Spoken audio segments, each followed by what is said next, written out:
Testing 1, 2, 3. It's Friday. It's Friday the 4th, April 4. And here we are with our Friday edition. We're a couple minutes late, I'm sorry. We had some technical issues. Plus, while I'm having technical issues, I ran out of coffee.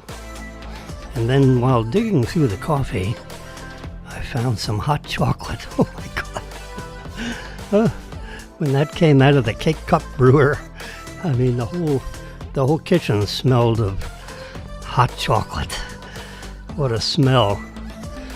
So I have a cup of hot chocolate right here in front of everybody. I'm sorry. Oh my God, it's so good. I forget how good it was. Now, the studio manager, please, I'm supposed to be on the right side of things. Yeah, the right side of that right there. Yes. As you can see, I'm jiggling it, and then you can see the jiggle through the jiggle, because it has like a little delay. Yeah, because it's going, through the system and around and it's a mess. I'm actually, I don't know if the word would be tricking the software. I don't think I'm tricking anything. But I haven't seen it written up in any of the write-ups for Ecamm Live. But I'm actually using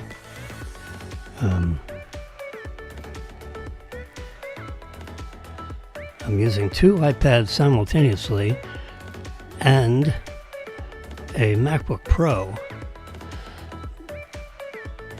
to get this little. I have a soundboard over here, which is the world's best soundboard for the little people. Yeah.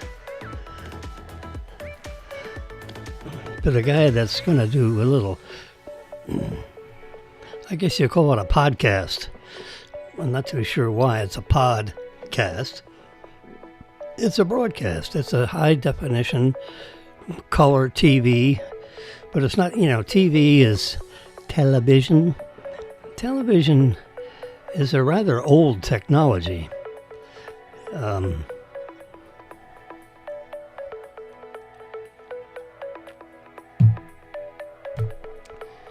Where if you look it up, which of course I have looked it up, you've got a kinescope. A kinescope is a scope with a fluorescent inside the glass envelope, which is a vacuum tube, a huge vacuum tube, flat face, and then it goes, at an angle towards what the industry called it a electron kinescope. So you had an element. The element was slightly warmed with a heating element inside this vacuum tube. So you got two terminals from the heating element coming out through this vacuum glass tube. And then you have, an anode and a cathode. Well, the interior wall of the kinescope was coated with a metallic material, looking like aluminum foil. But it wasn't. It was like sprayed on the interior. And then they had a hole in the glass kinescope tube where a high voltage DC, high voltage DC terminal. It looked like a spark plug thing, and that went over to the top of a high voltage transmitter that would just produce, 10,000 volts DC. And that was the negative terminal of the DC. The positive terminal of the DC was inside where that heating element was. So the electrons would come streaming out of the electron gun. And electrons, move at the speed of light. So it's hard for them to make a right turn or a left turn. So when they come off the anode, whoosh, they come straight out.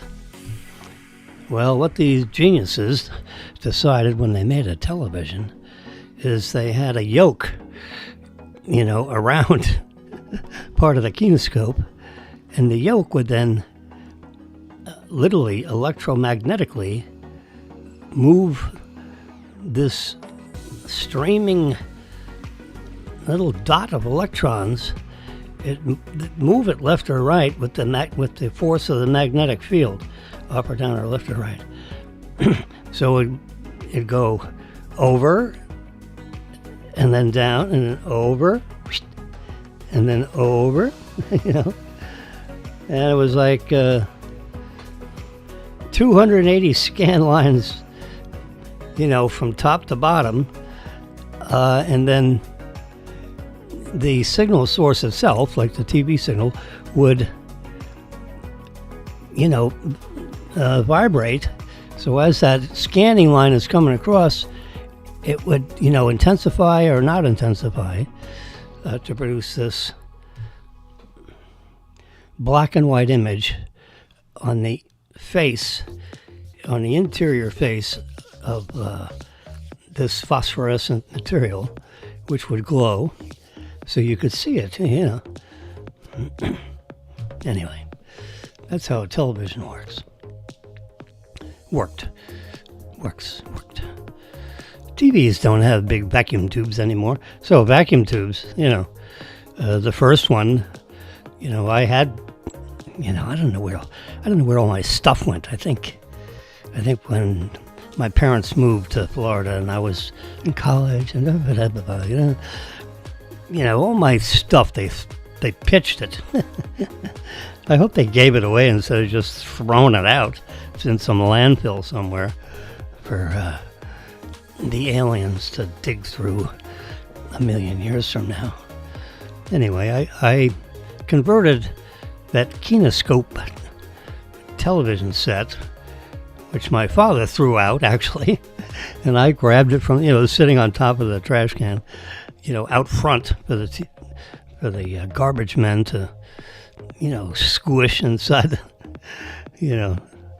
Not much technology has happened with garbage trucks, it doesn't appear, because the garbage trucks that I see today look just like the ones of yesteryear, 60, 70 years ago. I'm 80.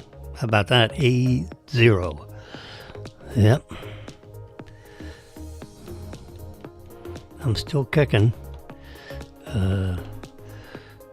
My friends and associates are dying like fleas. Dying like mosquitoes, slap. Jeez. Well, my turn hasn't come yet. I moved to the back of the line. I'm not in any hurry.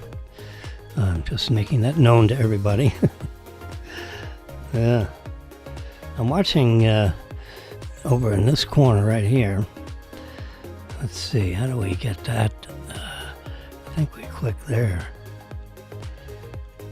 Remember, there we go. I don't know where Jimmy went, but there. We have, yeah, we're in full screen mode here. So this is not the right day. We don't want you to go crazy on that. What the heck? No. Oh yeah, I can't click. Yeah. Oh my God, there was so much news.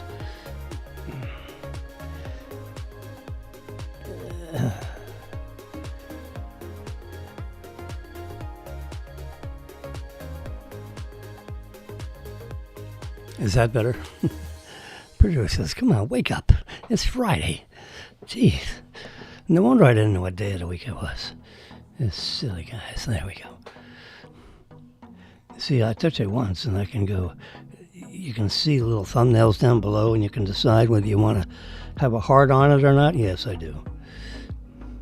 And I touch it once again and all that goes away and it keeps from cluttering up the display.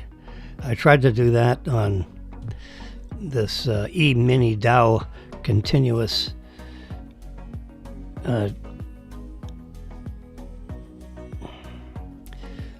Dow futures is presently at 39,680, which is down about 1%, which is down about 3%, sorry. It's down 1,096 points. A 3% drop in Dow futures. Ooh, that's kind of nasty.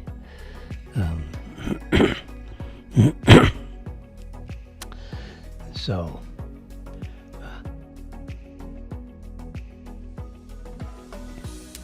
the 52-week range of the Dow is a low of 37,460, which you can see there in the very middle of your screen, and it was high at 45,227 on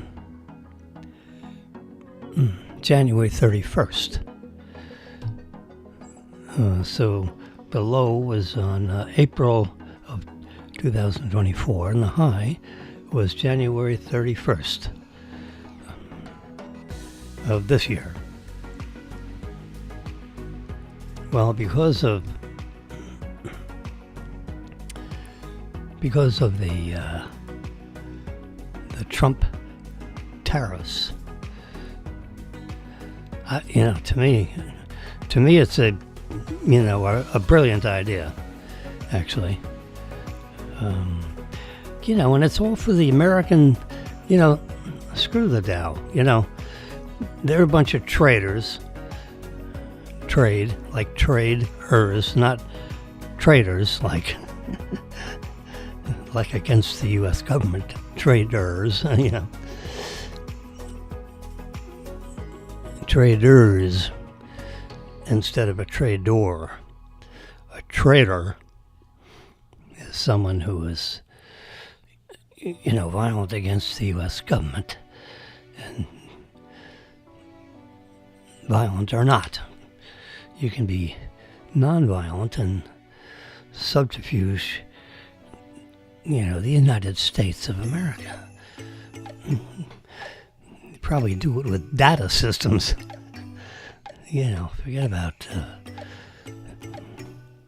poisoning the water. Just hack everything.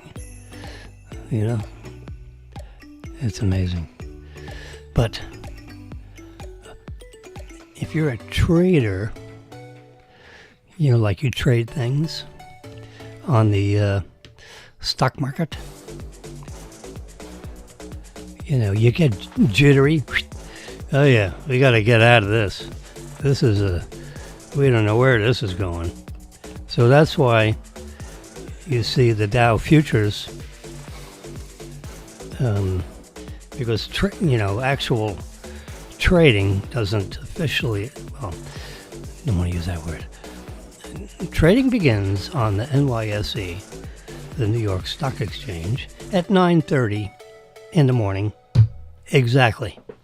They ring a bell. The bell continuously rings for about 15 seconds, which it's about the time you'd say, hey, turn off the bell. Yeah, I mean, it's just like, could you miss it after the first 5 seconds? You know, if it was like a half a second, everyone would get the joke. But just in case you're on the phone, we want to make it indelibly clear that the market is now open to hang up the phone. You talk to your mother some other time, not now. Yeah, anyway, the Dow futures. Now, so what if the Dow opens at 9:30 in the morning? So what's going on, you know, with this 1,012 point drop? You know, what's going on with that? Well, you can trade in advance of the, there's a couple of hour period in the morning, and there's a couple of hour period in the evening. It's more than a couple hours. Like at night, I think the aftermarket trading ends at like 8 p.m. and the pre-market trading starts at like 6 a.m. My guess is something like that. So there's really, 14 hours of trading that can go on. We live in a global, economy where you have people on the other side of the time zone, where when it's noon here, it's 12 a.m. over there on the other side of the planet. Let's say would that be China? If I drilled straight down through my floor, would I hit Beijing? You can imagine what that would be. I can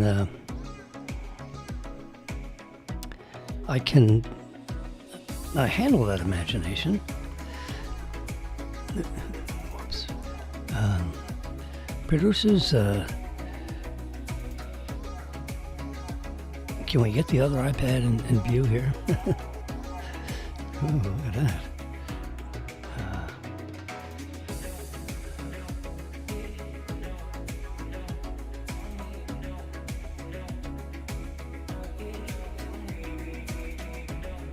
We'll close out that. There we go. So, all the way over on the left, you see our elapsed time that we're on the air. So far, 19 minutes and 7 seconds. Yeah, you can see that. In the middle is the Dow futures, which is at, in round numbers, minus 3%. You would think they'd use decimal places. The red little triangle right there, that's like it's showing it's down, like it's red. If it was up, it'd be green. The 1 day range so far in this pre-market scenario is 39,188 to 40,747. Right now it's at 39,607, 39,658. Yeah, Dow futures. So, it was down 1,200 points yesterday, and it's already, if the Dow opened right now, which it will not, because the Dow opens at 9:30 exactly. So you got another, 40, 45, 46, 43 minutes to go. Hold on to your hats, because it's end of week. You go over the weekend. Who knows what the Chinese are going to do on Saturday morning. Excuse me while I have a sip of my hot chocolate. Oh, it is so good. It leaves that taste of like I'm eating a chocolate bar. All right, so we're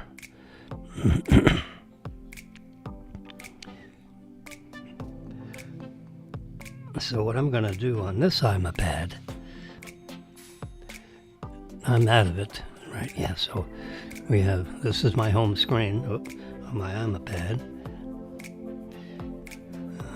It's 78 degrees outside, in case you're interested. We're going to go to My Radar Pro. My Radar Pro is the most unbelievable radar. I can back off, and there we can see the planet. So the idea is, if it's 8:48 here, on the other side of the planet, it should be 8:48 p.m. They're just getting ready. Well, they're in the middle of having cocktails. So we can see where I am on the planet. Let's go. Let's give this thing a little twist and see. Ooh.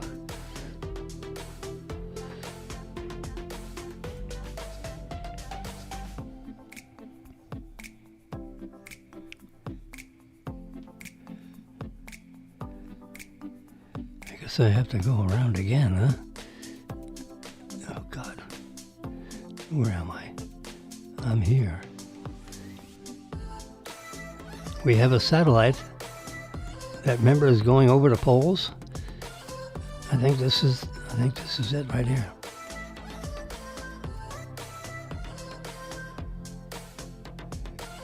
You see it right at the crosshairs?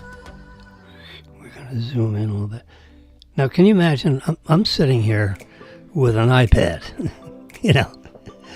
It's, when the word slips out of your mouth, an iPad. I mean, it sounds like, what? What are we talking about here? An iPad? That sounds, you see right there, I'm jiggling the planet. Now I'm doing this,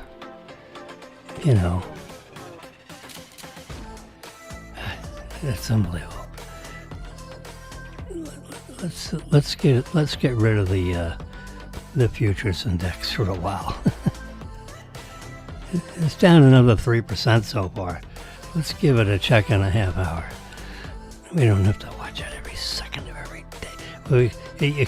You can see it over here if you've got a real good high definition screen. I can turn that a little brighter for you. It's not supposed to be that dull. There we go. That's a little bit brighter. I'm looking to see it. Yeah, you can see the 39,000. Oh, it's still going down further. Oh, it's down 1,200. This is worse than yesterday. It's probably because China said, you're going to charge us 36%? Well, stick in your ear. We're going to charge you this. So now they're going like, the idea is, sports fans, hey, China, President Xi, wake up. We want a level playing field. We've allowed you for decades to dump all your exports into our country with no tariff on it, with no tax. It's kind of like a tax. It's a T word. How about that? It's a T word. You got the conservatives, they say, no, it's a tariff. The Democrats say, no, it's a tax. You get it, it's a T word. But it's a, look, the Chinese are bringing all this stuff. Now, it's not crap. I don't mean that. They're just bringing in a lot of things,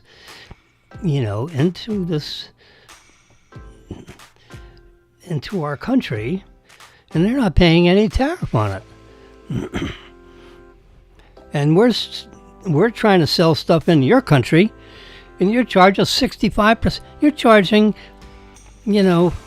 essentially our producers, because we're producing, a car, and we want to schlep our car in your country. And, so U.S. automobile manufacturer tries to sell a Cadillac in China, and it's 165% of the price, that our people pay for it. That's a tariff. That's what a tariff is.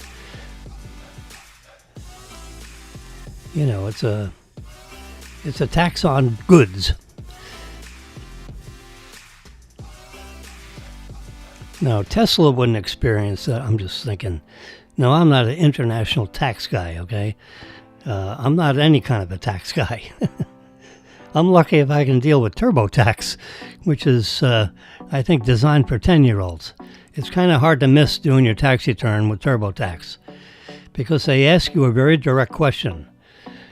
Do you have any other income, sir? You either do or you don't. It's not it's not complicated. You either do or you don't. So anyway, the idea of the tariff. Now remember, in 1900,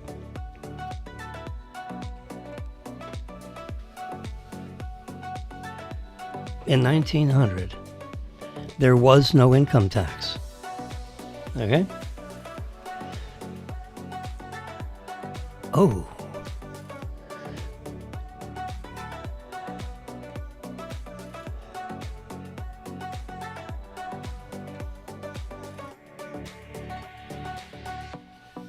We have an income tax today where if you make a lot of money, ordinary income, and you don't have a lot of expenses, so your taxable income is, a big number, like, let's say, $400,000 or $500,000, you're going to pay 39%.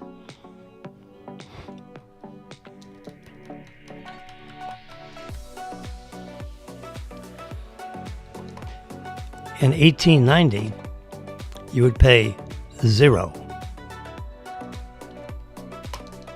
So how was the government paid for? Who paid for, for all these government figures and the cabinet members? How was that? See, right now we collect taxes from all kinds of. There's a payroll tax. There's this tax, that sky tax, that. It wear you out. You got to be a CPA, which is cleaning, pressing, and alterations. My CPA friends love it when I call them.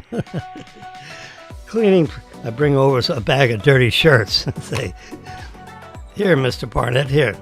Take care of this. You're a CPA, right?" He says, "Jimmy, what are you talking about?" "Cleaning, pressing, alterations. Here's a bag of white shirts. They're dirty. Clean them, press them, and alter them."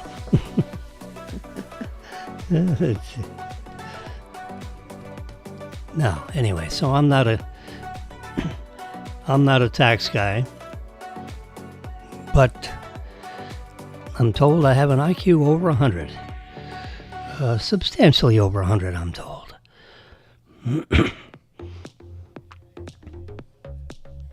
I have a bunch of kids, and they're all, gifted, if you will. They were gifted. What the hell does that mean? They were given a brain. Some people get born and they don't have a brain, it seems. They have something in there, but it doesn't think very well. Or it doesn't think very often. Oh, we got another earthquake out there. There was a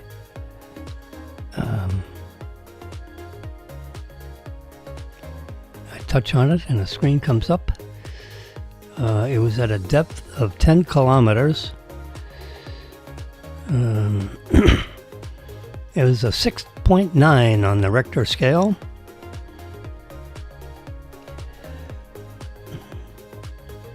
In the Reykjanes Ridge. It's not Reykjavik, it's Reykjanes Ridge. I said it right the first time. It occurred at 4:03 UTC time at 14:09 UTC. But if we're coming around this polar thing, you see that little white doodad? That is a space capsule that was just launched either last night or this morning.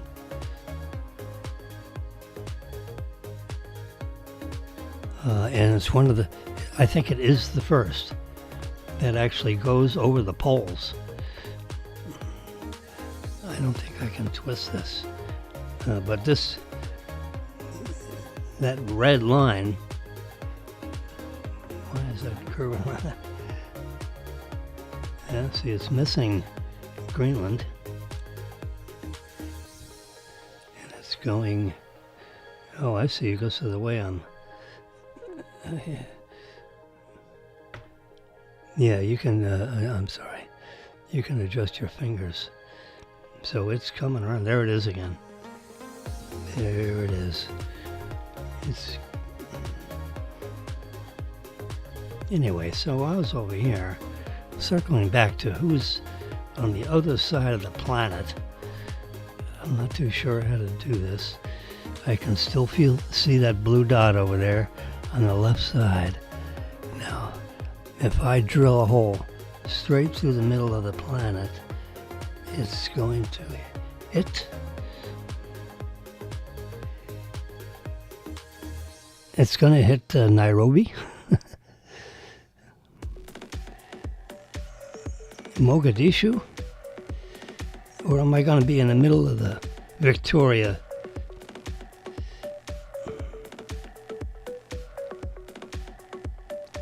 All right, we're coming around here. We're like our own satellite. But look at this. I mean, I'm on an iPad, circling back to iPad, I made this remark, I mean, I was going to say a stupid iPad. I got a stupid iPad here. I mean, what the heck? Actually, iPad, with the electronics that's in this,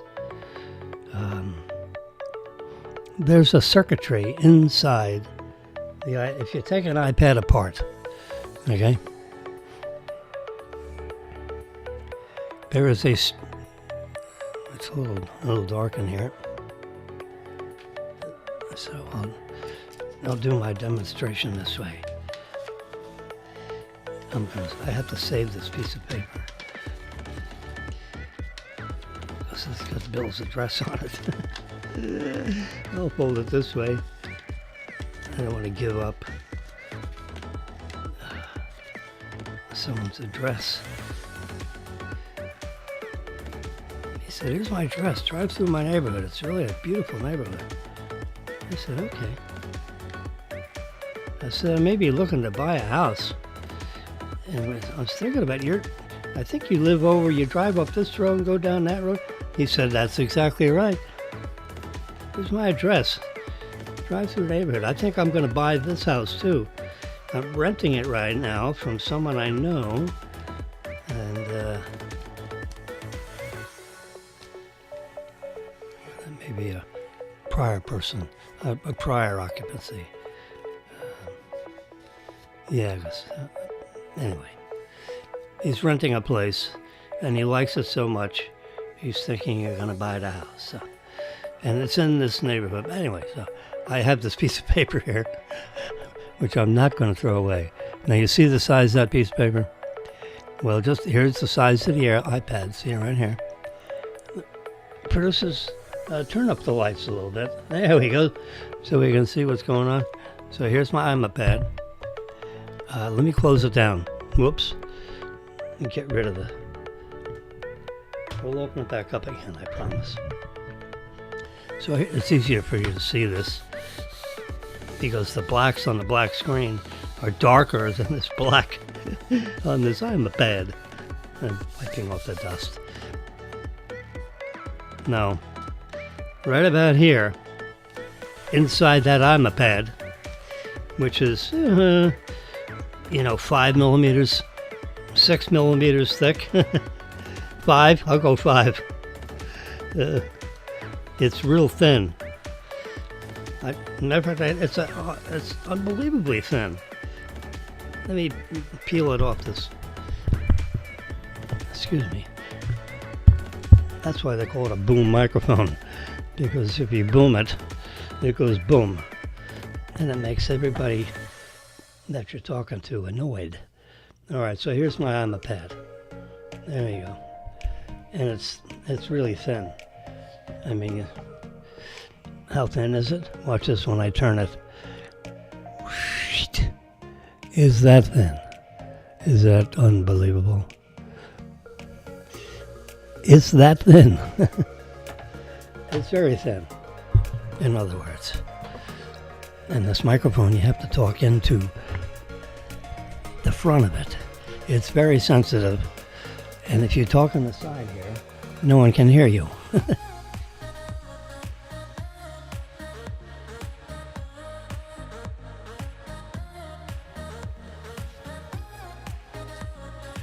So, what I was driving at before I got distracted with how thin the iPad is. So I'm just trying to show you the iPad. And I was saying, oh, the stupid iPad. Well, the iPad ain't so stupid, but it's really unbelievable. So if you were to take one of these apart, I have not taken one of these apart, but you can go to a place called iFixit, really, iFixit.com.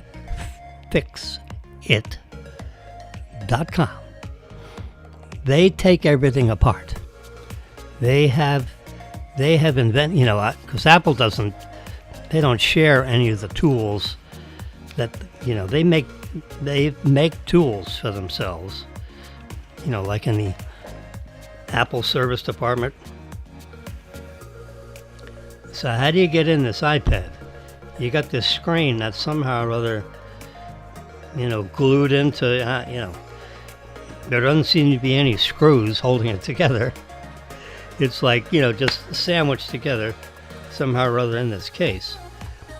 But they have to be able to get into it, right? To service it. Like someone comes in and the screen is cracked, they want a new screen. So they have to be able to open it up. And, well, Apple has created tools for their service department. So they put it in this press, which the surface of it is warm. It looks like a panini press. Like if you're going to make a panini, which is basically a sandwich that's been squeezed, and it has a hot surface here and a hot surface here, and it kind of like toasts the outside of, the bread on this side, that side, and cheese starts to melt on the inside. Anyway, that's a panini. Come on, wake up. Everybody knows that. I think I'm calling it the right thing.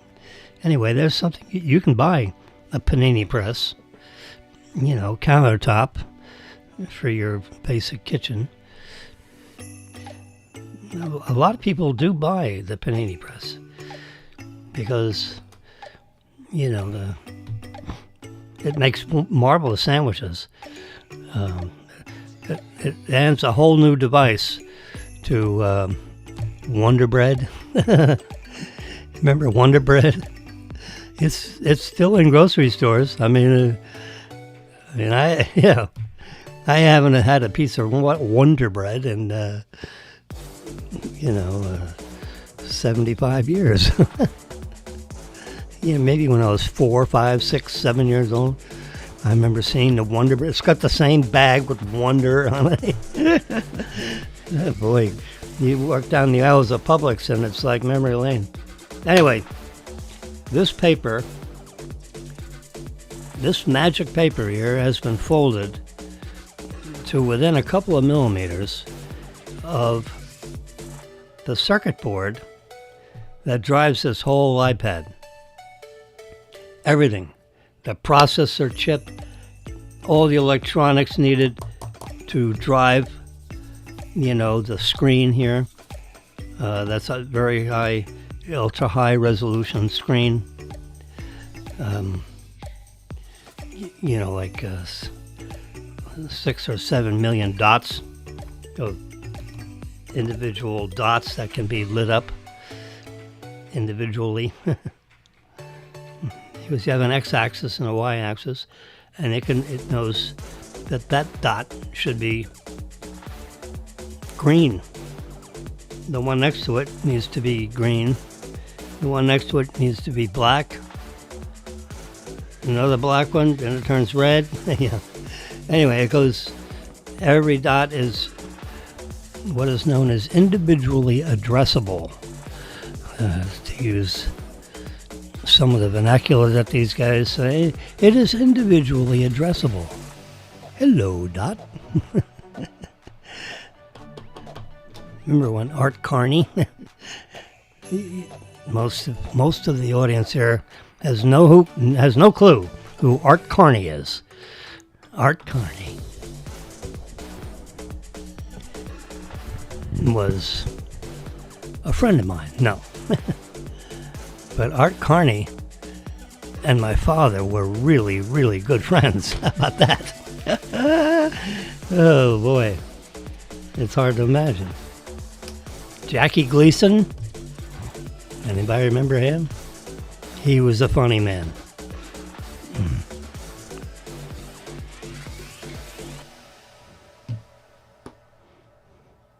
A lot of people in Hollywood, and Jackie Gleason was a spectacular golfer. He was a big, round man. Art Carney was a tall, skinny man. So the two of them, had an act. They were in Las Vegas. They were nightclub performers. Let's put it that way. And in Las Vegas, they have a nightclub. They love nightclub performances, because when you come off the gambling tables with all your winnings, on average, 65% of the people that gamble lose, by the way. What do you think these buildings are built with people that win? No. It's the money that the people lose, and they make a deposit in my casino. And I go by and build another building. Anyway, circling back to the iPad.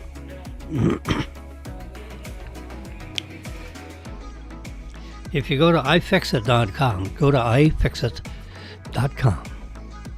and they'll take apart. Well, the first thing they do is they do an X-ray. I mean, can you believe it? They're so sophisticated now. Since I actually had the iPad, the back of the iPad showing right here, it's nice and smooth. There's a little camera bump. I bet if Steve Jobs was here, he'd say, "Hey, I want this Surface with everything else. What's this stupid bump?" I don't think he would tolerate this bump. But everyone at Apple says, we want a bump. That way we can have better lenses, bigger lenses, lets in more light, with our imager. The world of miniaturization is so unbelievable that, they got to they have a radar emitting face here, which emits laser beams that sweeps the room to take the measurements of the room, and it tells you, how far away the couch is and all this kind of stuff. And they use artificial intelligence. Oh God, I have to call those guys. Anyway, so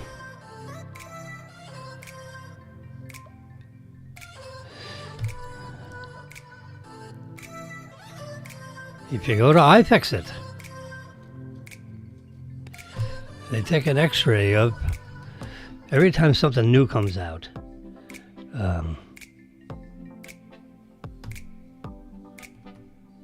They do an x-ray first because they don't have the tools that Apple has, manufactured for their service departments around the world.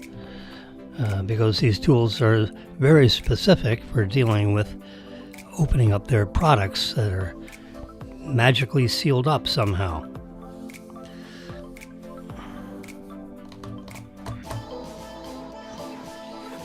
And some of this trim is actually antennas. The sophistication of this iPad, if you're so inclined to want to know, which I'm the kind of person that wants to know, I want to know everything. I don't want someone. Well, it's not a matter of what other people think. It's a matter of what I think, and I just want to know. So if I have the time in my life to know something, learn something, I want to know it, learn it. So someone says, well, it violates, the 14th Amendment. I whip out my trusty, dusty United States Constitution in this marvelous little book that Turning Point USA was kind enough to send me, with a signed letter in the front of it.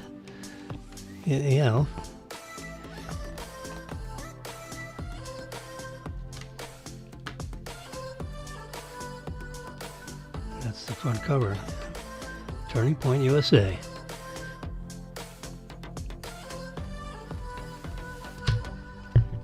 I think in later editions, I have a later edition here. Let's take a look at that one.